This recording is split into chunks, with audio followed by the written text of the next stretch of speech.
Well, that was fun. Got all these posts loaded. Got to put in a new fence line. Go to a 4 bob wire rather than 3 bob wire. Most ranches are doing it these days. More safety for their livestock. I tell you, I had my uncle before he passed away. He had a ranch on the border of Nebraska and Kansas. He called me up and he said, I need you to come down here. I want you to see something you ain't never seen before. And that's all I needed. I said, yeah, I'll get off here in a day and be down. He said, thank you. So I went down there and he drove me out. Again, his farm was out of the way, to say the least.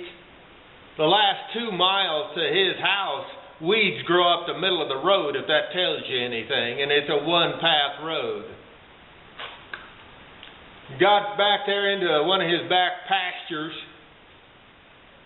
and there's an old bull had been killed, and walked up there. He wouldn't say anything, he just wanted me to see it. I walked up there, dangest thing I'd ever seen. The eyeballs had been cut out, as slick as a whistle as I'd ever seen. And the lower jaw was gone, just the lower jaw. And the sex organs had been taken off, just the sex organs. And cuts that you couldn't imagine how clean they were. And I ain't never seen livestock ever that was left alone by the critters. Too many coyotes back then that cleaned him to the bone. Not counting crows and vultures would be drifting in real quick. Nothing had touched him, for the 2 days that he had been there dead. Well, I went back that fall and we drove over by him again, and the same thing. It was still there, untouched. Oh, it had rotted away, but it was still there. 3 years later, I happened to be over by there again, so I just swung over that direction just for the heck of it, and there were all the bones in a row, his head and everything as if it was where it fell and where as the meat and everything rotted away from it, the bone was still just laying there. Dangest thing I ever saw. Mice always go for the bone because they want the mineral. Nothing touched it. Dangest thing I ever saw. And it wasn't the last event.